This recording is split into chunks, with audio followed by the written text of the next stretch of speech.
170% growth in 2020 in digital gold is not the biggest Bitcoin story that you should know about today. So on the day that Bitcoin goes through $20,000 and sets a new all-time high, there are two far more significant things happening in the world of cryptocurrency that I think you should be aware of. Now, regular visitors to this channel will know that I'm a bit of a skeptic when it comes to Bitcoin, when it comes to cryptocurrency. But I have to say, it is fascinating to watch, and I do keep a close eye on what's going on.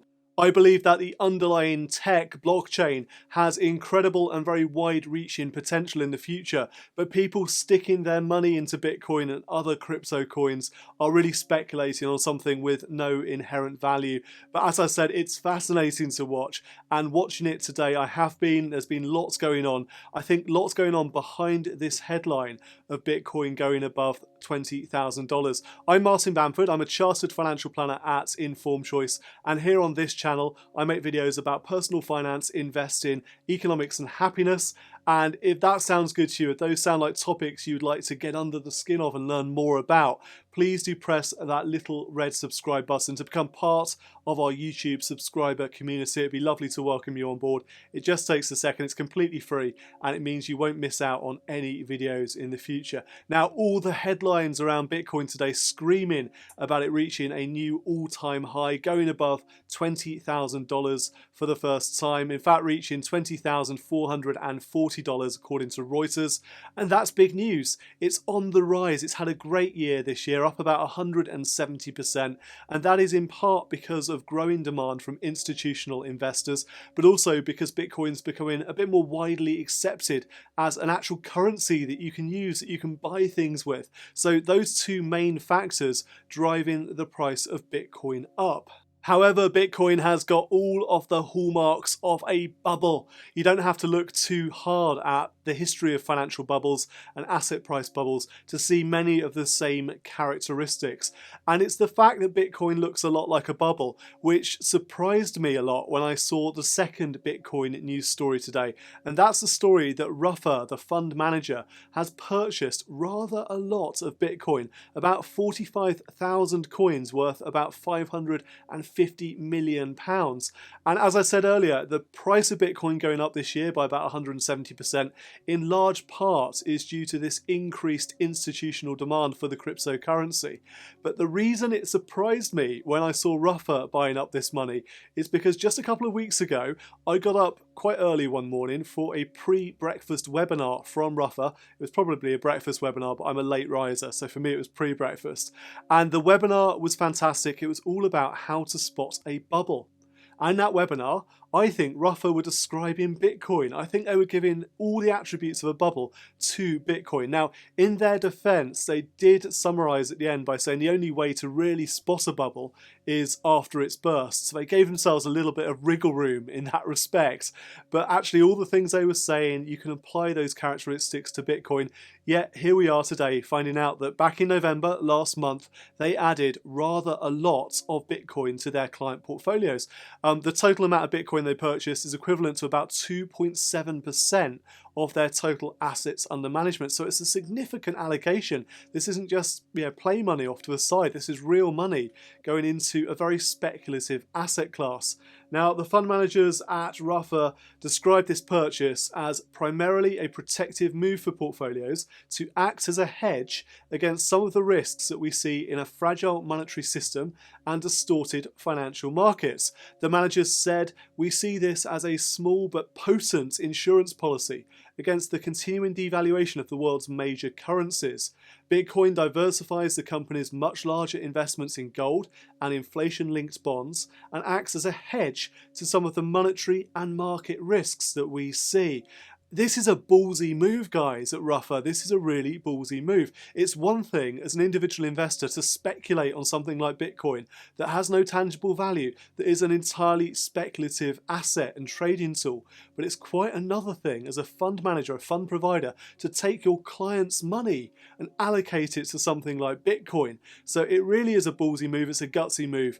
And it's not one that I'll be following them into anytime soon in terms of the recommendations we make to our clients with nearly £500 million of money that I look after, I'm responsible for. Won't be doing that anytime soon. And then the second story today is from the Financial Conduct Authority, the regulator of financial services here in the United Kingdom, warning people to withdraw money from crypto asset firms that have not managed to register with the FCA. Now, a bit of background to this story to explain why this has happened. Back in January this year, the Financial Conduct Authority took on some responsibility when it came to crypto asset firms in the UK. They were responsible for the supervision of anti-money laundering procedures and making sure the money in crypto asset firms wasn't used for laundering money, but also to prevent it from terrorist financing. So basically two of the best features of Bitcoin. Just joking, or am I? But they were responsible as the regulator, as the FCA, for making sure that wasn't happening within UK crypto asset firms. However, we've had a pandemic this year. We've also had, according to the FCA, a number of very complex applications for registration with them. So the types of crypto asset business models are not run-of-the-mill. They're complicated for the FCA to assess. And they also said that the standard of applications was not particularly good. So in other words, if you run a crypto asset firm, you need to up your game when it comes to filling in FCA paperwork. I know it's not much fun, but your skills seem to be sorely lacking. And then, of course, we had the pandemic, and the pandemic has prevented the FCA from going out and visiting these firms in person to assess them. So what they have done, with the deadline ticking and the clock ticking coming up soon, what the FCA have decided to do was introduce a temporary registration regime. Firms which had already applied for registration with the FCA as of the 16th of December, as of today, they are now subject to a temporary registration regime from the 10th of January through to the 10th of July. And that means that they've got a bit more time on hand. They can keep trading, they can keep doing business with their customers until their registration is either approved or dismissed, if that happens in some cases. However, some firms, some crypto asset firms, have not applied for registration with the FCA, so the FCA can fulfill their duties around anti-money laundering and terrorist financing prevention. And therefore, the FCA are saying for those firms in the UK, without admittance to this temporary registration regime, customers should take out their crypto assets, their crypto coins. They should take out any cash before the 10th of January, because at that time, if these firms keep trading, they are doing it illegally. They are breaking the law, and the FCA will be taking enforcement action. It's really important to note here, I think, that the Financial Conduct Authority does not have any consumer protection role when it comes to Bitcoin or other crypto asset trading here in the UK. So if you have a complaint about the conduct of a crypto asset firm, you cannot take that complaint to the Financial Ombudsman Service. And if you lose money, which is very, very likely given the nature of these assets, then you won't get any protection from the Financial Services Compensation Scheme. Essentially, you're on your own if you do this. It is very high risk and there's no safety net. However, I am fearful that the FCA taking responsibility for the anti-money laundering and the terrorist financing prevention elements of cryptocurrency firms in the UK gives these firms a bit of an air of credibility. And to the unwitting consumer, to the unwitting investor, they may look at that FCA registration and think, well, that looks like a legitimate firm that's well regulated and therefore I have consumer protection. That consumer protection just simply does not exist. And of course, that FCA registration regime is not going to stop Bitcoin and other crypto coins from being the currency of choice for terrorists, for money launderers, for the dark web, for the sort of nasty side of world finance. That's not going to stop it happening. And that does, to me, raise a bit of a question, which is, where did Ruffa and, of course, other institutional investors buy their Bitcoin from? Did they buy it from some sort of regulated, clean exchange, or were they going out there and buying it on the dark market, the black market? You have to wonder where those assets came from, and maybe where they have been in recent years as well, not just where they bought them from at this stage, but what they've been used for in the past few chains of the currency exchanges.